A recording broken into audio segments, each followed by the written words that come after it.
Hello and welcome to the True North Show. I'm your host, Megan North, and I'd like to thank our sponsors of the show, Quantum Awakening, Beth Lewis, Anne C. Clark, and our lovely guest who paid to be featured on this episode. So today I am joined by a woman who I instantly connected with when we first met, and I knew she would bring so much to this show, to the audience, and to me. Joanna Sharma is a seasoned digital marketing leader with 25 years of experience building data-driven strategies, campaigns, and systems for business growth. As founding director of Drum Digital, she has led a team specialising in CRM and automation platforms such as HubSpot and GoHighLevel, delivering streamlined customer journeys and measurable marketing ROI. Joanna's notable successes include doubling a Sydney law firm's monthly enquiries without increasing ad spend, reviving sales conversions for a solar company through automation, and leading a 5-year transformation for a power supply business, boosting product inquiries by over 50%. Renowned for her commitment to understanding clients' businesses and bridging diverse teams, Joanna is known for her strategic vision combined with hands-on execution. She thrives on solving complex digital challenges, turning scattered efforts into performance-driven engines for results. I was going to say energies. Now, Joanna is ready to bring her expertise client-side, seeking opportunities to lead and nurture high-performing teams, launch innovative platforms, and demonstrate to boards and stakeholders the full potential of digital marketing done right. So welcome to the show. I've really been looking forward for you to come onto the show and for us to have this conversation. Yes, me too. Thank you so much for having me today. You're welcome. You're welcome. So let's talk about what you've been doing the last 25 years. So Drum Digital, first of all, where did the name come from, Drum Digital? I liked the sort of visual. I mean, it has a bit of energy behind it, and the visual idea of like putting your message out and calling and getting attention, awareness. Also, it's that sort of musical vibe. I've always really loved music. So I thought it was you can drum up new business and use it in quite a few different capacities in a marketing sense. So there was a few different angles there. Yeah, I love that. That's really cool. I like that. It feels like that, how do you, when you're saying that, it's almost like I can hear the rhythm in my head, that drumming, we're really getting some momentum. Yes. Yeah. Quite active. There's a lot of movement with it. Yeah, definitely. So what was the defining moment that led you to pursue your passion and purpose? What was happening for you at the time? I think I was lucky in the fact that I did find my career quite early on. I wasn't sure what I wanted to do when I left high school, and I did quite a generic business degree. But then very quickly found that I loved the people side of that, and so gravitated to focusing on marketing, which was the area that I felt most closely aligned to understanding people, motivations. That's what I did my dissertation on, is why people buy things. I was really interested in more of the understanding people element of marketing. And I was on a 4-year sandwich course. So in my 3rd year, I was on a placement, and it was with a small startup tech business that was called CD Wow, and they were kind of very much innovative in the space and disrupting the music industry kind of around the time Amazon was starting. And I just loved this marriage of marketing and technology and innovation, and I was like, I found my home. I was just loved it. Wow. It was quite interesting actually, because it was an internship. They moved me around the business. So my first role was in customer service. I actually think that was probably such a useful, couple of months of experience doing that customer service role, where I just learned so much about the queries people had, challenges, how we overcome them. And that business particularly, that was a big part of their proposition, was excellent customer service. So I felt like I got a very good foundation on how you exceed expectations for customers. And I feel like that stayed with me forever. And it was just lucky I had that so early on. I think I just knew I always wanted to work in digital from that point on. Wow. And it's really interesting because I could imagine at the moment too, with all the AI and everything that's coming through as well, is that what I'm finding, and I'm curious to understand your point of view as well, is that people still want human to human connection. They still want to understand who the person is behind who's selling the product, or why should they work, particularly coaches and those sort of people. I think that they still want to know who the human is. Absolutely. I think that human connection is more important than ever because, collateral can be put together so easily using AI, and it's a great tool, but it can't in any way replace people, especially when you get into that more emotional connection, whether it's from the customer service you experience or if it's the strategy that's unique to your business. Like, you really do need a human element still that makes a real difference, I think. Absolutely. And I would imagine too that when you were doing these couple of months from the customer service point of view, is that you would have, oh my gosh, I would imagine you would have had so many aha moments that you probably still use to this day. Yeah, absolutely. And the way that I respond to customer queries, and even like, learning to manage like complaints or, customers that weren't happy, and how you can actually surprise them and delight them by going, don't worry, we'll fix this. And I feel like that customer service is, and any business that really embraces customer service is a big part of their proposition. I think that those ones really do stand out and lead the way. And I think it's so difficult. You often get like AI on the phone ringing you, and it's just not a great experience. But when you can get through quickly and talk to a human, and they can actually redress your problems quickly, like, I think we all remember those moments and go, oh gosh, that was so much easier than I was expecting it to be. And I think it really counts. Yeah, absolutely. And I also think too is that one of the things that I've learned in my business is listening to people who I really trust, in the sense of getting their feedback. I've had over the last few years, like I've launched products or I've done something in my business and it just hasn't landed very well. And so I've asked the people that I've actually proposed it to give me honest feedback in relation to what it was.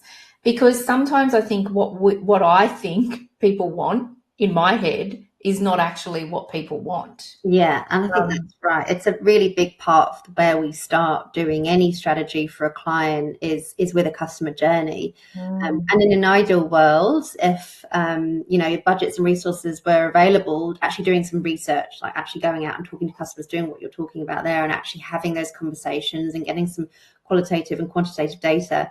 It's not always possible. We work with a range of clients from sort of small and medium, and they don't all have budgets to do things like that. So in absence of that, I think it's still really worthwhile doing an assumptive customer journey and trying to put yourself in the position of your customer and thinking, how does that customer currently find businesses like yours or the solution that you're offering? How are they currently getting that fix? And mapping that process out from when they realize they've got a problem to then investigating what the solution is, and then making a decision on what the solution is, mapping out the way that we think they might be doing this now and the kind of questions they might be asking, so that we can then, that basically becomes the strategy, so that we can make sure we're interrupting and being present with the right message at the right time for each stage of that customer journey. Yeah, that's amazing. And when you were doing your 2 months, it's really stuck with me for some reason. I feel like I need to dive into it. Was there anything that someone said to you, or something that really stuck with you that you still refer back to even now, 25 years later? From a customer perspective? Yeah. I think it was just I think probably the biggest thing was how people online can be quite angry. And we would get and this is 25 years ago, it's a long time ago, but even then we were still very comfortable in being quite firm and assertive on email. And I remember some of the emails and people were a bit concerned about, maybe they were new to the team and they were like, I don't know if I can handle this one, I'm a bit nervous, and they might have a chat to me, and I might say, oh, don't worry, I'll call them. And I'd call up, and the firmest, harshest, most unpleasant email that came, someone was very, very angry and livid. You pick up the phone, and it's the sweetest person on the end of the phone. And you think, wow, if we'd gone back to each other and matched, and not that we ever went into customer service, but, you know, I don't know if it would have ever really been fully resolved, but by picking up the phone, and this goes back to what you were saying earlier about human connection, by picking up the phone and actually having a conversation, this person was just lovely, a complete delight, and her experience of the brand was totally transformed because she got a phone call, she felt listened to, and she felt like somebody cared enough to pick up the phone and actually ring her. That I think that's probably a really strong lessons for life, you know, in any role, and throughout my career. If I get a sort of spiky email, I like that, a spiky email. That's good. That was a bit. Don't reply, because I know I've seen it in teams that, you know, can spend a long time, take up so much energy crafting this perfect response to address the concerns. I'm like, don't write the email, pick up the phone. Have a conversation, and 9 times out of 10, it's so much quicker to resolve the issue by actually having a conversation and talking to someone. Yeah, I love that. Yeah, it's interesting too, isn't it? Because you called that person, but they'd already vented because they got it all out in their email. So all of the sting, all the spikiness was in the email. Then when you get to speak to them, then they've kind of moved on, I suppose. And I think people don't have that same. There's a disconnect through digital communications that if you're talking to a human to human, people, she was ready to go to war with somebody on email, but as soon as it was a person on the end of the phone and it becomes a human to human conversation, it was just totally different. You wouldn't have known it's the same person. And when you said before that you were at, you're doing your sandwich year, what? That might be a UK phrase. So we do, if there's a 4-year course, 3 of the years you're studying, and 1 year you go out and get a placement. Oh, right. Okay. Right. Sandwich is the meat in the sandwich is the year. Okay. Right. Do a bit of work for a year and then come back and do. So I mean, I guess it's great for things like business studies when so much of it's theory. That you then go and work a year in industry and then come back and tie it all together and go, remember that stuff we learned about teams and HR and, you know, profit and loss and all that sort of stuff, and put it all together into the final year of study, which just kind of embeds the practical element. And when you were doing, so your first 2 years and then you did your sandwich year, did anything change for you? Like, were you thinking you were going to do one thing and then you ended up doing something else? Or was it really firm that it was like, no, this is what I'm doing? I think before I did my placement, I had no idea what I would do. I really wasn't sure. Like, I thought I probably wanted to do marketing, but I wasn't too sure if that was definitely going to be it. But that placement year, because it was a tech company and it was digital, and I realized it was so much more fun than I'd ever expected. And I was like, I want to work in digital businesses. Like, this is, I love this. So probably things came to you that you didn't realize that you really loved, like from a digital perspective as well. Yeah, actually, it's the creation. Like, there really isn't anything you can't do. Like, we're selling CDs, and then got the CEO who's an entrepreneur who would be like, right, I think we're going to do DVDs now. And he's like, let's go and partner with this bank. And we'd go and have a conversation with this bank, and we'd whip up a little microsite that had their branding. And I was like, you can kind of create anything that's your imagination. So there really is not, and I've always loved that about digital. Like, there's nothing that you can't do. Everything's possible. It's obviously budgets and resources and probably the only things that kind of dictate what you can do, but really anything is possible. And I think that's what's so fun. You can create and be very creative and come up with new solutions and new different ways to do things. Is that creative side something that you were aware of, like when you were growing up? No, and I actually probably would never consider myself as particularly creative. I work with some excellent creatives in my team, but because I'm not necessarily artistic, but it is a different kind of creativity that I've probably even saying this now, I'm like, well, actually, maybe I am creative, but more creative in a strategic sense. And, looking at opportunities, that's probably where I am creative, less so design, where I have an excellent designer, and the reason I love working with my designer is because he's so good at that, and I don't have to worry about that piece. Yeah. And so I suppose that creative, from a strategy point of view, is that you have a gift of being able to look outside the box and sort of think differently to how other people are coming to it, perhaps with tunnel vision. Yeah, absolutely. And I think, just being able to connect the dots and then clear the path and go, okay, well, this is how it all works. Here's where the opportunity is based on our customer journey and what they're doing. Yeah. Yeah. And so it probably is like an innate ability that you can do for others, that you go, oh, look, I can really see that high level strategy and da da da. Are you like that with yourself personally? Yes. Oh, you are. Oh, I am. My husband always jokes that he's a line item on my 5-year plan. He was just a line on a spreadsheet somewhere. Oh my gosh, that's hilarious. Everything's planned. There's been a plan for it all. Yeah. Right. Wow. Isn't that interesting? Because sometimes we're really good to do those things for others, but then often when we're doing it for ourselves, we can get in our own way, right? Because we're too emotional or we can't really see the bigger picture. But wow, that's amazing if you can. Yeah, I mean, I probably was like that more when I was younger. I think now I've got kids and a family, I'm probably like, yeah, it's probably is a little different now. But yeah, I've always liked to know where we're going. Yeah. If I don't have, I think I do still have, I love to have that plan, because I just feel like it's hard to make decisions if you don't know where the end point is. So, should we go on this holiday, for example? Not sure. What have we got coming up the next 5 years? Okay. So in the next 12 months, can we afford that holiday? Maybe not based on what we really want to do, which is the big picture goal. So, I feel like for decision making, it's good to have a plan. Yeah, great. Wow, that's amazing. I love that. That is hilarious, what your husband said. Lucky that you've got a good sense of humour. Yeah.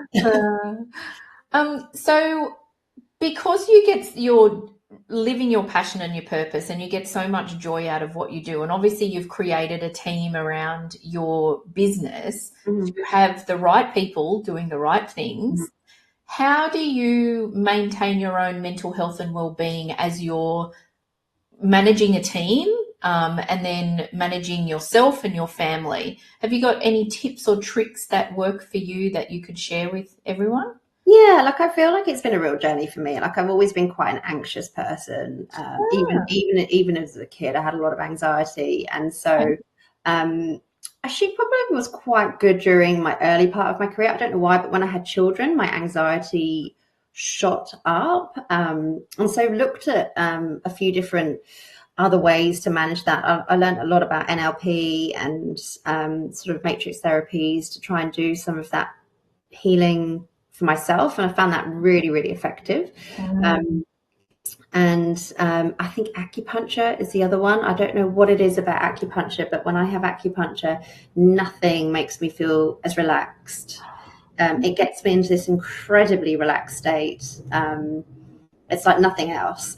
It's So I feel like if I'm feeling a little like I'm just getting a little bit too overstimulated, if I go and have acupuncture, it just settles my whole system down. So infrequently or semi-regularly, I would have my NLP coach and have some acupuncture. I feel like those two things.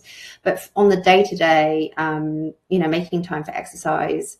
We've got 2 dogs, so I love getting out, and that's my little nature fix. So walk the dogs and just be in the park. I love that. It's a real highlight of my day. Yeah. And just trying not to overcommit. I feel like that's taken me quite many years now, into my 40s, to really start to. And my husband's a good influence for that. He always thinks I'm trying to do too much, and so I'm trying to organise less on our weekends so that we have more quiet time, which is quite new for me. Yeah, particularly if you have experienced anxiety, particularly from a young age, as a child, then that you're used to being like that, and I think that that brings, oh my gosh, I've got to be busy, I've got to be doing this, I've got to be doing this, or I should, as my niece says, Arnie, Megan, are you sugaring all over yourself? Mm. Should be, should. Yeah, that's it. If I had a spare bit of time, I'm like, right, I should be doing the garden, I should be doing this, and always never having. And I feel like I've really only in the last 4 or 5 years started to go, actually, I should be doing nothing but sitting down and reading a book for an hour in the garden on the weekend, and that's enough, and that's okay. I don't feel guilty about that. Yeah. It's interesting, isn't it, how we have that guilt and that how we've really got to work on that. Doing nothing is actually really good for us. Yeah, it's been a long time to get to this point. Yeah, as a sort of turbo bunny that doesn't stop, like learning to stop has been challenging, but worth it. Yeah. And I love that you've shared with us, how acupuncture really works for you, because I think that one of the things that I'm always loving to explore on this show is what works for people, because not everything is for everyone. People that say, oh my gosh, I feel really overwhelmed if I had to sit for an hour and meditate and then go to the gym and do this, this, and this. And I'm always advising people, find what you really enjoy. If you're sitting in the sun on a park bench reading a book for half an hour, do it. Yeah. If that's what really helps you, then don't think of like what everyone else is telling you on social media you should be. Find what works for you. So it's really great that you found particularly acupuncture that has really helped you. Yeah, I mean, I've tried meditation, and I do feel like when I've done it, it has been good. I do find it hard to force myself to be disciplined with it, and sometimes it can make me feel more anxious if I'm just stopping doing nothing. It feels so jarring from my everyday that prefer the idea of being more active, like whether it's yoga or walking and just quietly and contemplative. But for some reason, acupuncture, as soon as those I'm needle phobic, so I hate the process. So I'm like, oh my God, let's just get it done. As soon as they go in, I'm like, oh, it's like nothing else I've ever experienced. I just get in such a relaxed state, and I'm like, that's why it's worth it. Wow. And that's so interesting that you even had the courage to give it a go, considering that you've got a phobia about needles. I know. Well, it all started years ago. I had a horrendous toothache, and when you're in so much pain that painkillers don't work. And I remember, I can't remember why I tried this, but I was working in the city and I went to sort of alternative Chinese medicine, and they just did one thing, and just one needle or something, and the pain just went away, and I thought, wow, there's something in this. And I always had a bit of an open mind to alternative therapies. When I was 14, I had an ovarian cyst that had become quite large, and it was like pushing on the other organs. It was really painful. And I was booked in for a surgery to have, the whole thing removed. And, doctors were like, it is what it is. You're just going to have to get it taken out. And then my mum took me to a reflexologist at the time. I've never seen one since. I'm not sure why, but and she said, get somebody to rub your ankle, which was representing of your ovaries, every night. And then I went for my pre-scan, and it had gone. It's gone. Yeah, so I was like, okay, well, there's got to be something in this. So I was always a bit open to trying something that might be different, seeing what works. And I had that horrendous pain, and it worked. So I thought, well, I might just. It was when I was trying to overcome some of, anxiety at a stress point. I was like, wow, this acupuncture, there's something in that really calms me down. Yeah. And, the reflexology, maybe all you needed it ever for was just that one moment in your life, Yeah. So, and you just needed to have it then, and then it was done for you. Yeah. Interesting, isn't it? And I think that that's also another thing too, is that with all the different modalities these days as well, it's about trying it. And if it works for you, great. And if it doesn't, don't make it a stress, like go and try something else. Yeah. And I think at different life stages, perhaps there are different things. Like I had a real yoga phase when I didn't have children. I had more time on my hands. I used to do the hot yoga, the Bikram, loved that. I just don't know how I'd managed to squeeze that in now. And so, it's what works for you at the moment. And at the moment, I feel like it's less about stress, but more about evolving and, becoming the better version of myself, and working through some of the with NLP coach, and my chiropractor. I'm not quite sure what he is, but he does some sort of neuro something, and he's incredible too. So okay. Wow, good. Yes, it's I feel like there's always a bit to unravel, but the more unraveling you do, the more loose threads you find, and so it's almost takes some time. Yeah, and it's a constant thing, isn't it? It's like, and I also think too, for you, because you lead a team, I think it's really important that you're looking after yourself holistically as well, because you're the leader, they look up to you, and so it's good leaders walk the talk. Yeah. My mum, in fact, my whole family, we're all built as hard workers, and I feel like that is in our blood, and that we will push ourselves to the point where it is unhealthy. And I know that that's quite a strong family trait. And I've looked at my mum and my older sister, and they have worked themselves so hard that they've brought on ill health. Right.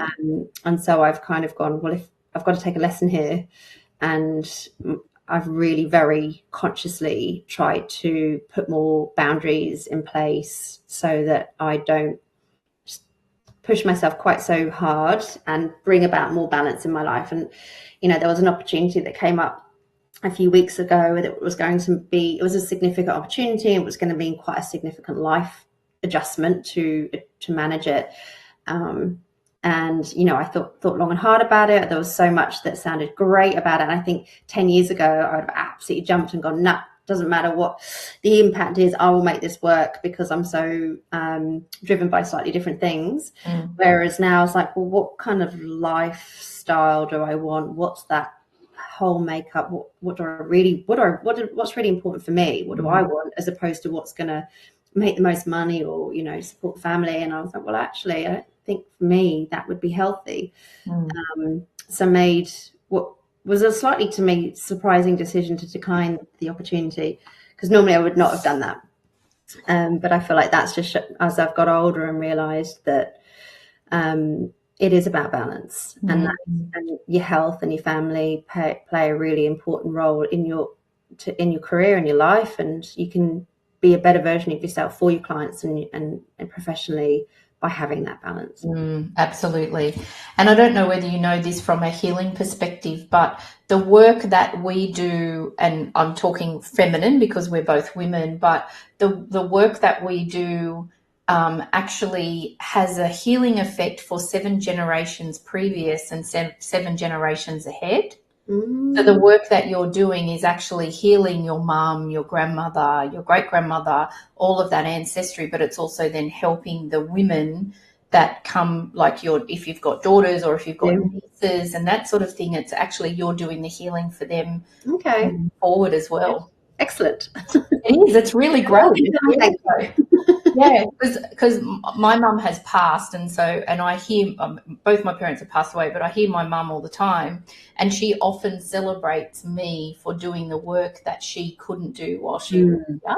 Yeah. And so the more work I do on myself, the more I love that, because I know that I'm just doing so much for her and the previous generations. But then I don't have children, but I've got lots of nieces and great nieces, and I've got a sister, and all of that sort of thing. So it's actually, for me, it even becomes more meaningful, because I'm not just doing it for me. I'm actually doing it for past and present and future generations as well. So I love that. Yeah, it's beautiful, isn't it? Yeah. Okay, so just need to take a little short break just to hear from our sponsors. And when we come back, I'd love to dive into a little thing that you had in your bio about looking at something a little bit different and maneuvering your true north path. So we'll hear from the sponsors, and then we'll talk about that. We'll be back soon. Great.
welcome back to the show. Welcome back, Jo.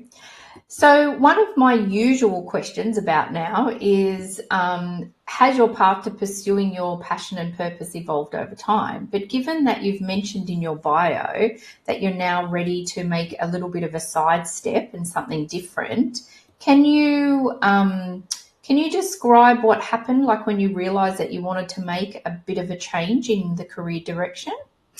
Yeah, so I've always worked client side. So from those early days, I was the marketing assistant, marketing manager, head of marketing, head of digital, and that's sort of always been my career path from early on in my career.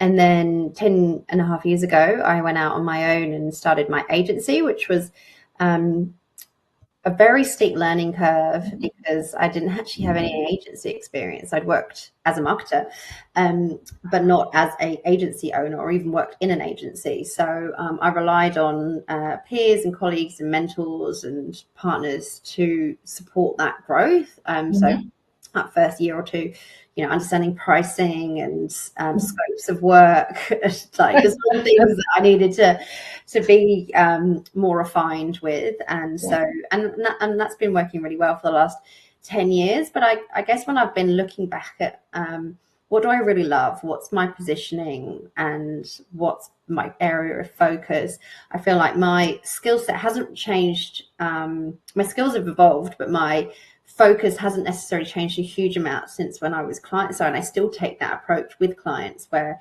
I put myself deeply into their business, understanding the whole inner workings and the customer journey to formulate a strategy and then connect the dots across all the different areas of marketing. And as a strategist, you in an agency, you kind of can be involved with a part of it, where I'm looking at making a bit more of a transition to more of a CMO or virtual head of marketing role, where I'm still taking that holistic view of the business and we're looking at all of the different elements that need to be considered and then working with my team to deliver it, but just positioning it in a slightly different way, that we're not just sort of an outsourced function of Facebook ads and this bit here. It's actually overseeing the marketing strategy and overseeing the delivery of that on behalf of a client. So we work mainly with B2B businesses. So perhaps those businesses that are growing and they're in their a growth stage, but they don't necessarily want to hire an entire marketing team. They're not quite ready for that. But, hiring, a part-time version of me, you kind of get a developer, a strategist, a graphic designer, a producer, an ad specialist. You kind of get the functions and the skills of an entire marketing team with me heading it up as your outsourced marketing team that's coordinating it on behalf of businesses. So you're getting multiple skills for a value that they would not necessarily be able to afford if they were to hire 6 or 7 headcount or even just me full time. They're able to get all of those skills and skills together, and it's more of that kind of virtual marketing team. And so was there something that triggered this little change in your direction? Is it evolution? Is it just you changing as a person? I think it's probably just reflecting on how I add the most value.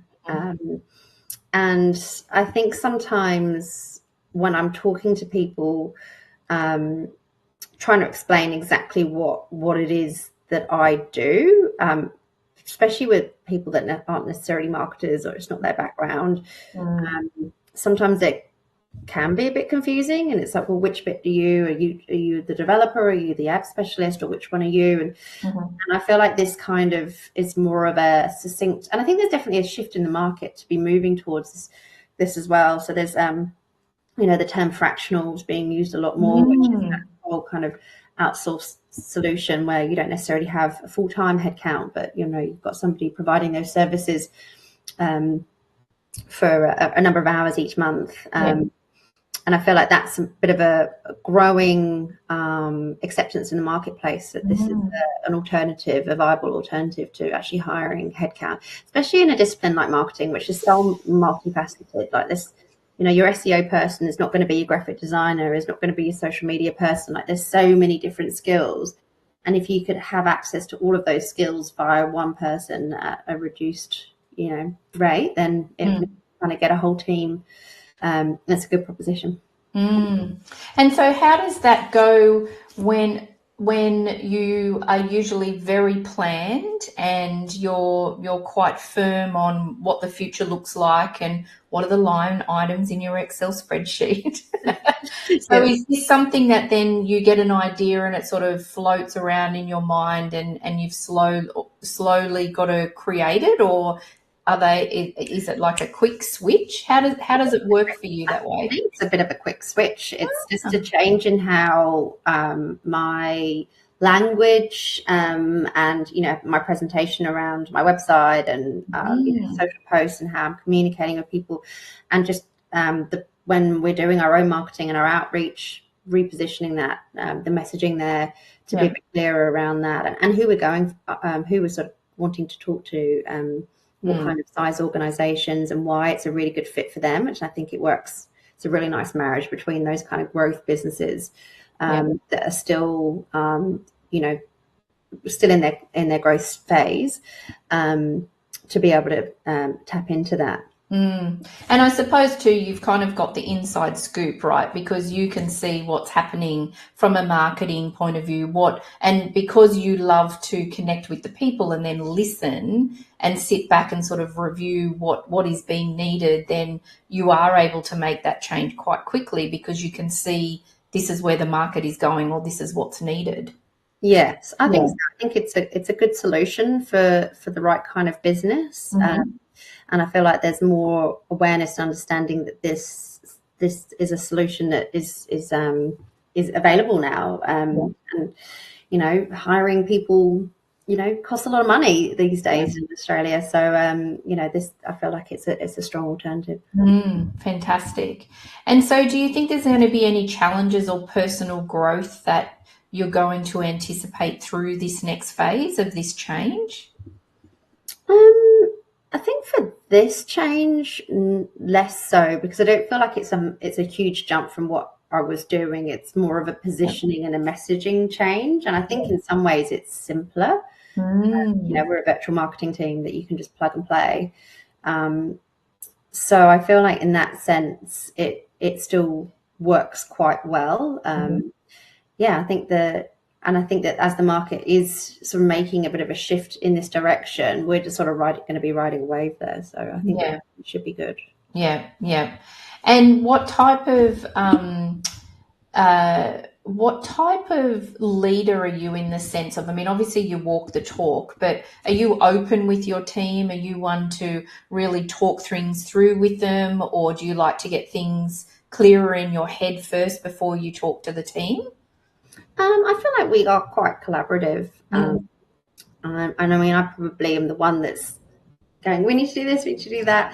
And then we would have a chat and talk about what that one might look like and how that might be delivered. But yeah, I feel like it is quite collaborative. Like, if there's, especially because we've got a bit of a broad team with different expertise, like each team member brings their own wealth of experience, kind of like grown-up marketers. Like everyone's been doing it a while and knows their discipline really well, which is why it's a strong team that can be relied on for their various expertise. And so there's a lot of skill and experience that I do lean on from within the team as well, around I'm floating this idea, what do you think, how do you think it will go? And No, that's good. I love that. And so we talked about mental health and wellbeing and how you look after your own mental health and wellbeing. Is that something then that with the people that you work with, you're always checking in and making sure that they're doing things for themselves as well? Yeah, absolutely. Making sure that, one of my team members is in the Philippines in Cebu, and there was a big earthquake a couple of weeks ago, and their family was impacted, and she knows of people who lost their lives, and so it's quite serious. So looking at how to support her and any of her family and what she needed, and obviously gave her the time she needed to return to her, I think where the epicenter was down her ancestral home. So giving her time to go back to her home and just connect with her family and navigate that. Yeah. Wow. Oh, that's really sad. I'm sorry to hear that. That's really tough. Something that it's difficult for us to understand, isn't it? Or to be able to relate to, because we don't really have those many, that sort of. No, but interestingly, I was asking her about that, and she was saying they actually haven't. I mean, I know other places around them have, but Cebu in particular hadn't been hit with anything like that in some time. So it's not something they're prepared for or had any anticipation for. And there's been a number of aftershocks in the weeks since. So I think everyone's quite stressed and anxious to know what's. There's a lot of instability there at the moment with literally with the ground, but it's not something they're used to in any way. I think it came as a real shock. Gosh.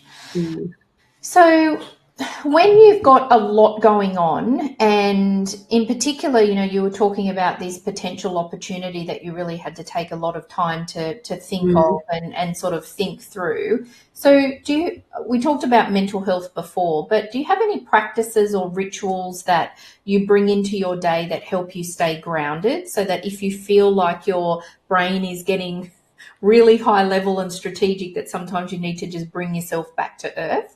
Is there anything that you do particularly to sort of feel like you're back in the room, or that your feet are on the floor? I mean, I think with that one, and you sort of touched on earlier, Megan, when you're talking about when sometimes it's hard to make your own. I feel like when it's our own things, it is a bit harder, and I feel like sometimes it's not necessarily planning. I find it easy to do the planning, but the decision making in the moment sometimes can be challenging. And this one particularly, where it was going to be quite a shift in direction, and it would have been a project that would have been all-consuming, quite probably almost lots of days, and it would have been a lot. And I feel like that one, because 10 years ago I would have jumped at it, and I was like really trying to think about what's right for me, what's right for my family. So I was really going around in circles a bit with that one. So I felt like talking to people was the best way I navigated through that, like chatting to friends, chatting to colleagues, chatting to mentors, and trying to work out, this is what this opportunity looks like. What do you think? Yes, it's excellent for the bottom line, but is it right for me? And I think just weighing up what was really important. I love my career, but I'd also love what flexibility it gives me and for my family. And, I'm a parent of two neurodiverse kids, one more so than the other. And so it is quite volatile sometimes. And so I love the fact that if things are ever challenging, or, I get a phone call from the school, because that happens a lot, that I can be there at the drop of a hat if need be. Yeah. And I think that that's one of the biggest things that makes a lot of people finally make that decision of stepping into doing their own thing and following their passion and purpose, because you can manage your own diary, take holidays when you want to, all of those sort of things, that I think that it gives us that huge amount of flexibility, doesn't it? And I think I probably hadn't quite sat down and thought about and appreciated quite how much. And then when there was opportunity was going to mean things changing, I was like, oh, actually, this is kind of critical for me at this stage in our lives. So interesting. Thank you for sharing that. And so if you've obviously got a wonderful inner circle, which I think is really important also as business owners. I think that to have people who we can really trust, but people that are going to challenge us and that sort of thing, I think is really important. But if you had someone come to you and say, I'm going to go out on my own. This is a really big decision. I don't know what to do. What advice would you give them? Like, what's one thing that you think you could advise them that would really help them to make that decision? I think it would be, don't do it lightly. I think when I first went out on my own, I just thought I'm going to be my own boss. I'm going to have all this freedom and control, and actually, because especially when you're in that startup phase, you want to do an excellent job. Like, I always want to do an excellent job, but you want to try and please and deliver for clients. And because it's your business and they're your clients and you want to serve that audience, you actually probably have less time. And if somebody wants something completely unrealistic, you're like, yes, I'll do it. Because it was my business. And so I actually probably found quite the opposite was true. I still is sometimes. Like, if somebody needs something, then it doesn't matter if I'm doing something else. I need to make that happen. Yeah. We've got a bit of an infrastructure in place now, which just has supported that. And I guess that's probably something that was quite key early on when I started my business. The same year I had my first child, so I had two babies at once. Oh, wow. Like, oh, I know what I'll do when I'm on leave. Oh, yes. Because I'll have all the time in the world. Yeah, that didn't happen. And then I had my second daughter 14 months later, which was so it was, those first few years were kind of carnage because the business was growing, but I always had to obviously had these two babies, so getting help was probably a key part of that. So I suppose my point is really just being aware that you don't necessarily have as much freedom as you think, because you need to be meeting clients' needs and expectations and delivering, but also being open to help. Like, I'm a bit of a, I've got this, don't worry, I'll do it all on my own. And I think that it's just sometimes just too much. So, creating systems and support networks, whether it's through work. So I'm sort of set up my business so that I had a team that was able to, if I had to do something, that they were able to pick things up and move it along. It wasn't totally dependent on me. And that saw me quite well through, the next 10 years, because that infrastructure was in place. It was not solely dependent on me. And I think that was an important decision early on. And also getting, accepting other help. We had, for that first year, we had a lady that would come in the afternoon and prepare the dinner and take my toddler to an outing, or the newborn was asleep and I could do some work. And I don't know if we would have eaten if she hadn't been there. So it was just good. It was good. So I think just accepting help when it's offered, and asking for help when you need it. Yeah, I love that. That's fantastic. And I think the other thing is that how I would answer that too is, don't expect that everything is like, it's not going to be an incredible business and you're going to be making millions within the first couple of weeks, because it's unrealistic. You've got to put, you've got to be patient, put the time in as well. Yeah. But I love that. That's really good. Thank you for that. So can you believe that we've actually only got a couple of minutes left? So I'm going to ask you the same question that I ask all of my guests before we finish our conversation. So, Jo, what is one lesson or truth that you've learned on your journey that you wish you had known earlier? I think for me, and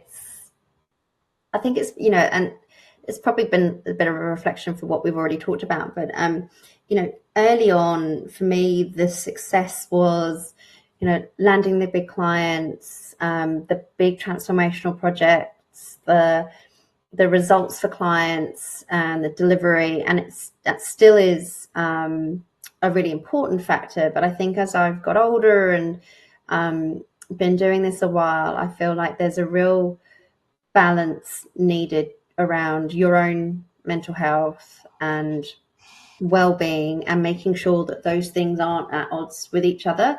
And I'm lucky that some of my clients are, well, all of my clients are amazing, but you know, the people that I work with on a regular basis actually really like them as humans, and I feel like that really helps because you know, I want to help, you know, and serve and make life better, and I feel like, you know, it's not necessarily, the focus isn't like a business. It's more like I've learned that I really enjoy helping and making an impact and making a difference, and that's actually doesn't so much feel like work then. It's more like actually tapping into your skills or your values and what's meaning something to you.